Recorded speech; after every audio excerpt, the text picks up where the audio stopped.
Sa iba pang balita, sinilbihan na ng show cause order ang taxi driver at operator nito na nagtakbo ng sukli ng kanyang pasahero. Reklamo ng pasahero, umakto pa ang driver na itatabi lamang ang sasakyan pero bigla itong humarurot palayo.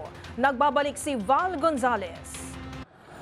Pinagpapaliwanag ng Land Transportation Franchising and Regulatory Board o LTFRB ang tsuper at operator ng LSID Taxi dahil sa reklamo ng isang babaeng pasahero. Sa complaint sa affidavit ng pasaherong si Angel, itinakbo ng driver ng LSID Taxi ang sukli sa binayad niyang pamasahe na 1,000 piso noong araw ng Linggo, Mayo 4. Sabi ng biktima, galing siya sa lungsod ng Maynila at nagpapahatid sa isang ospital.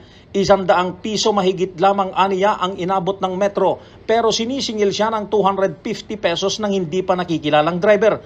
Para maiwasan na aniya ang argumento ay pumayag na lamang ito pero nang iabot ang 1,000 pesos ay nagkunwaring itatabi lamang ang taxi ng nabanggit na driver. Sabay harurot na ito papalayo.